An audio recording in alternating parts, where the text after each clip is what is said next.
Reciban una cordial bienvenida a una sesión más de Lengua Materna 3 para alumnas y alumnos de secundaria. Es un gusto encontrarnos. Antes de iniciar, les recuerdo que debemos seguir cuidándonos, lavando frecuentemente nuestras manos con agua y abundante jabón, usando el cubrebocas adecuadamente de forma que cubra nariz y boca, y aunque juntos, guardar y pedir la sana distancia. La salud es primero. Es tiempo de aprender y de mantenernos saludables.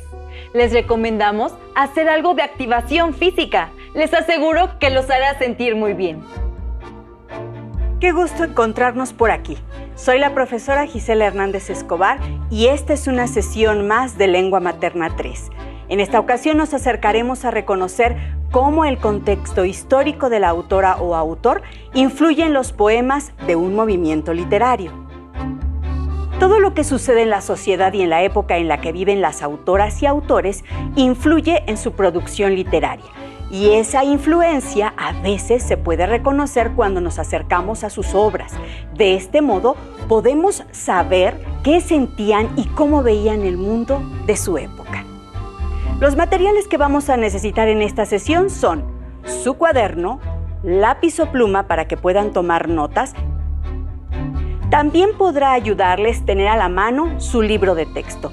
Recordemos que todo lo que veamos en esta sesión es para reforzar su conocimiento, así que les recomiendo llevar un registro de las dudas, inquietudes o dificultades que surjan al resolver los planteamientos de esta sesión.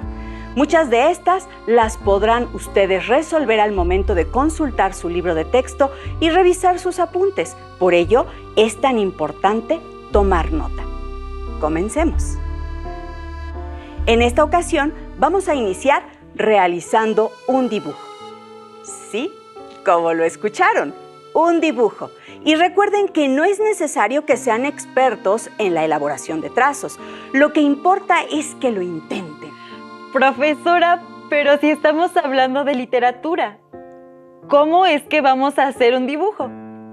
Ya lo verán. El filósofo francés Merleau-Ponty explica en su libro El ojo y el espíritu cómo es que nuestra percepción visual, junto con las experiencias sensoriales que nos produce el tocar o caminar para identificar qué tan lejos o cerca están los objetos, nos permite entender lo que nos rodea. Es decir, nuestra perspectiva nos ayuda a representar los objetos de esa manera, tal como aparecen a la vista. Por eso, este dibujo lo elaboraremos de una manera diferente. Me está gustando este reto. Tomen su cuaderno, ábranlo en una página en blanco y tomen su lápiz. ¿Listo? Piensen en una persona. Puede ser alguien que conocen.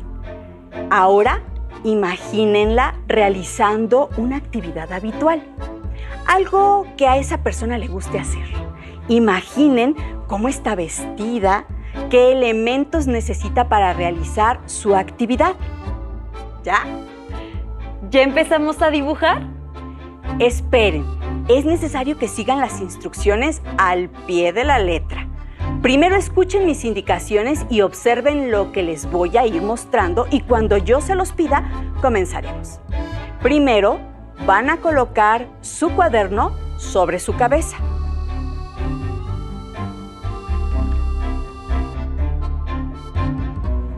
Así.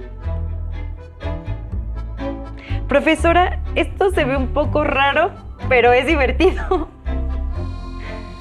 No tienen de qué preocuparse, solo vayan siguiendo lo que les voy a indicar y observen cómo lo realizo.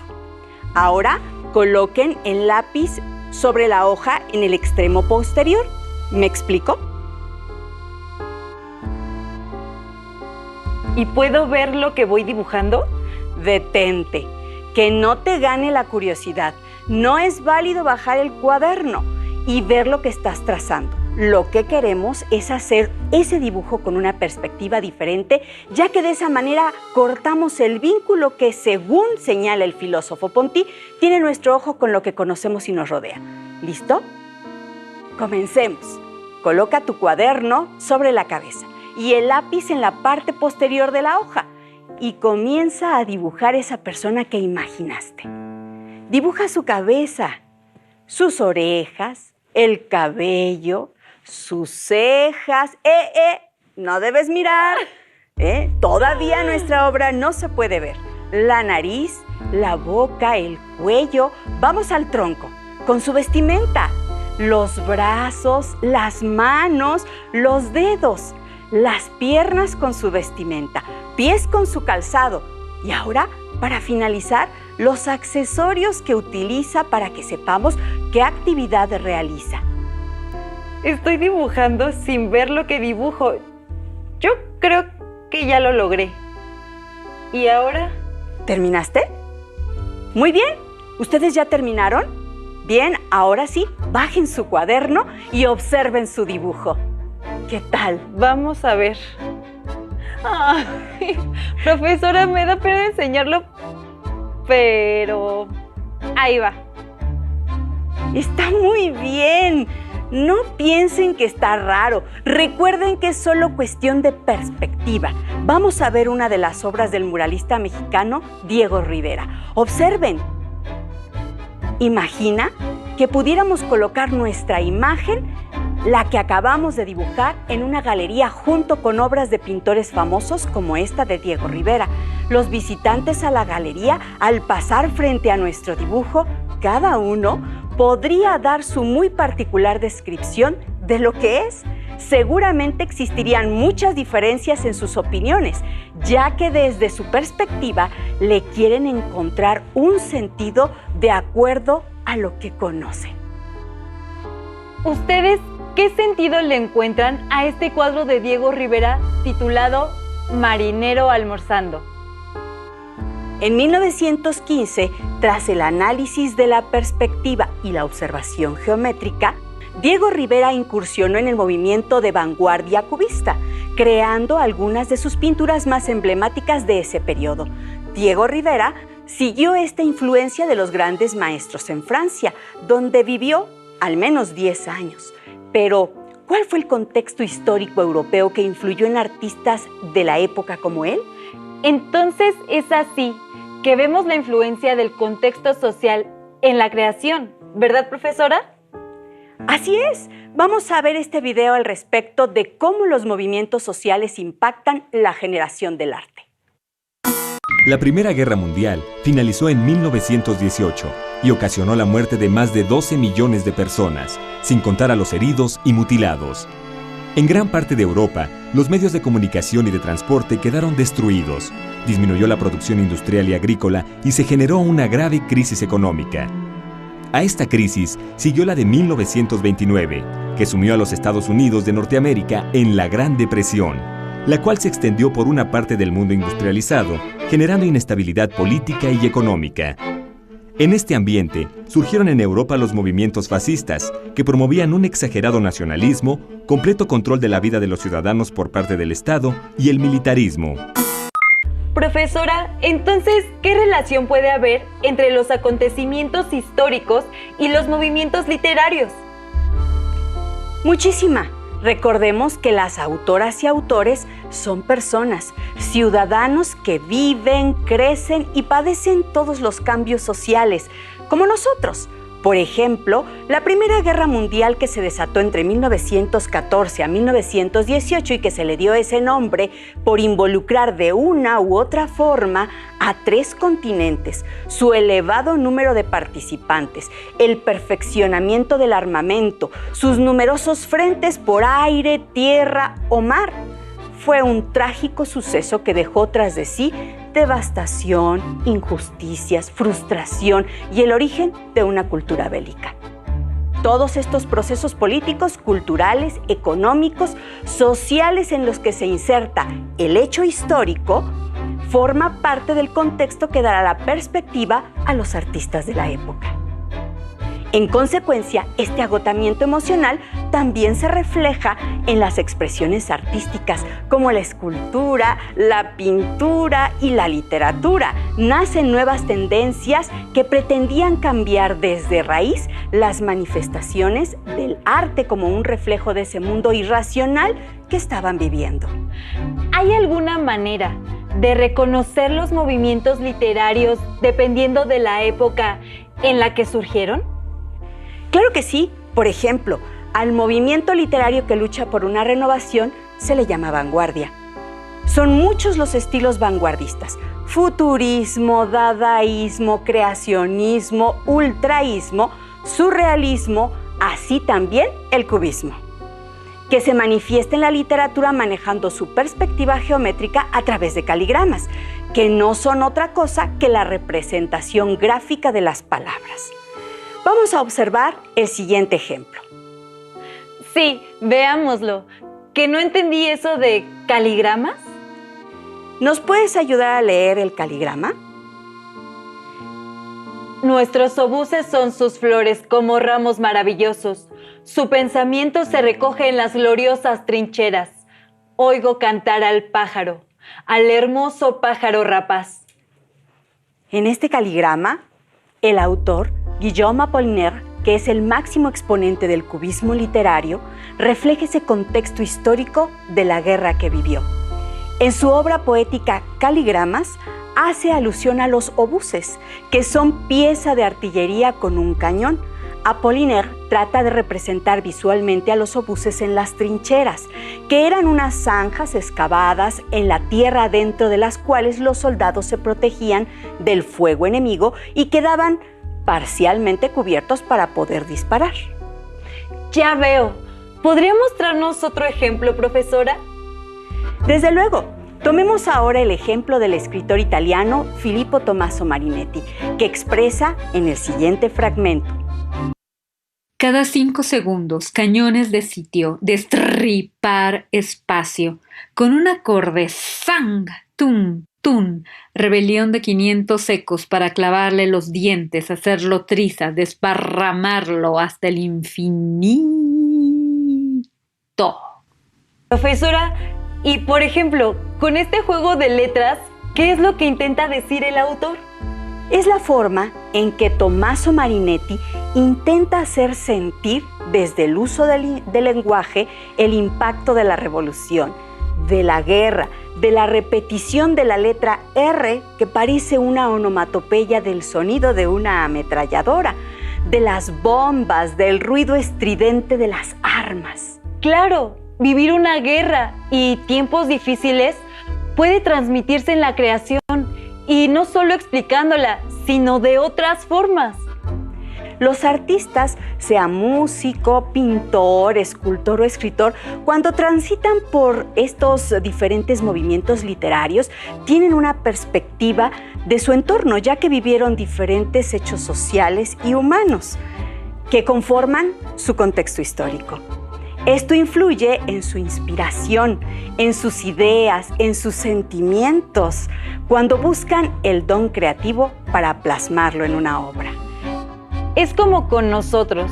Lo que pasa en el mundo, en la época que nos toca vivir, nos afecta. Y si fuéramos artistas, lo reflejaríamos en nuestra creación. Profesora, ¿podría compartirnos otros ejemplos? Desde luego. Vayamos unos siglos atrás, al movimiento barroco que se desarrolla durante el siglo XVII. El barroco había comenzado en Europa, siendo un estilo cargado de adornos en su poesía y de palabras cultas, volviéndolo así erudito y rebuscado. En el Nuevo Mundo, y muy especialmente en Nueva España, este movimiento tuvo una influencia profunda y duradera. El barroco intentó una síntesis de condiciones y experiencias opuestas. La cultura novohispana o colonial, desde el punto de vista histórico, es uno de los pilares de la cultura mexicana. Su peculiaridad consiste en la existencia de una metrópoli que dominaba. El poder central estaba en España y desde ahí se dirigían los destinos de la colonia, en donde la religión jugó un papel decisivo. Ahora los invito a que nos acompañen a ver la siguiente cápsula que nos proporcionará más información para aprender más del contexto de la Nueva España en el siglo XVII. El Consulado de Comerciantes de la Ciudad de México, creado en 1594, fue una de las corporaciones más poderosas de Nueva España. debido al dominio que sus agremiados ejercieron sobre la distribución de las mercancías procedentes de Europa y Asia, así como del financiamiento para la producción y comercialización de la plata y de otros bienes de gran demanda, este consulado controló la vida económica virreinal. Los individuos que pertenecían a una corporación, sea la que fuera, tenían obligaciones de pagar cuotas, obviamente, cuotas que servían para obras de la corporación, como si era una cofradía, levantar un altar a determinado santo, organizar su fiesta, por ejemplo, o colaborar en una especie de caja común para efectivamente ayudar a una familia que tuviera necesidades, un entierro, una enfermedad, dotar una hija. Entonces es finalmente el antecedente de un sindicato, es el espíritu de estas corporaciones. Ahora, en el consulado era lo mismo, se prestaban dinero, tenían intereses comunes que podían defender frente a otras instancias oficiales como la audiencia, un cabildo, que era el cabildo como tenemos actualmente en los pueblos, ¿no? En cualquier municipio. Entonces, tenían intereses comunes y se defendían, se protegían. Eso obviamente originaba peleas porque había rivalidades, desde luego. Pero el individuo no estaba solo, pertenecía a estos grupos. Tenía obligaciones de pagar de su persona. En las mayordomías indígenas, por ejemplo, el mayordomo tenía que pagar la fiesta del patrono hasta la fecha, lo cual representa gastos muy cuantiosos. Y en las demás corporaciones también había obligación. El caso de las órdenes religiosas, pues los religiosos como obligación tenían que cumplir con sus votos. Obediencia, pobreza, castidad y en el caso de las mujeres, clausura. Bueno, pero también estaban asegurando su vida. Sabían que comerían hasta su muerte, que tendrían donde alojarse, cobijarse. Si enfermaban, estaba la enfermería del convento. Entonces, era una especie de asociaciones de protección de los individuos que pertenecieran o a una misma profesión o a una misma confesión religiosa o culto religioso a un santo determinado. En la obra de la poetisa mexicana del barroco novohispano, Sor Juana Inés de la Cruz, se refleja el ambiente de la época del virreinato en la Nueva España. Escuchemos. A la fiesta del cielo, las voces claras una reina celebran, pura y sin falta. Vengan, vengan a celebrarla por su buena estrella. No se detengan, vayan, que en su concepción está para gracias. Sor Juana Inés de la Cruz fue una mujer que encontró en los votos religiosos una solución a sus ideales y necesidades. Como monja tenía que seguir todas las normas que escuchamos en el video anterior, pero era una mujer sumamente inteligente y analítica, que tuvo conflictos por no respetar al 100% los cánones de esa época. Sor Juana Inés de la Cruz necesitaba espacio para el estudio y le gustaba escribir sus ideas, argumentos y sentimientos, pero no siempre era con un tema religioso. Situación que le trajo conflictos que le impidieron seguir teniendo algunas concesiones y consideraciones, y podríamos decir que fue castigada quitándole el lugar que tenía de trabajo y sus libros, que eran una de las posesiones más estimadas de la escritora. Vean cómo los acontecimientos sociales e históricos en la vida de un autor nos ayuda a comprender cuáles son los sentimientos y valores que pueden verse reflejados en su creación artística y literaria. Escuchemos un poco más de la escritora mexicana Sor Juana Inés de la Cruz. En perseguirme, mundo, ¿qué interesas? ¿En qué te ofendo cuando solo intento poner bellezas en mi entendimiento y no mi entendimiento en las bellezas? Yo no estimo tesoros ni riquezas, y así Siempre me causa más contento poner riquezas en mi entendimiento que no mi entendimiento en las riquezas. En el siglo XVII no se pensaba en la educación como la entendemos en la actualidad, ni en el derecho que tienen las niñas y los niños a aprender. Por lo tanto, Sor Juana puede ser considerada como una precursora de esa reivindicación de la educación de la mujer, que incluso a ella, que había demostrado sus capacidades y su plena conciencia, le eran juzgadas. Como han podido darse cuenta, el contexto histórico o social de una época es importante para comprender la literatura de un lugar en un determinado tiempo y circunstancias. A través de la información que puede aportar la interpretación de un texto, como el caso de los poemas, es posible conocer acerca de la visión de un grupo y cultura.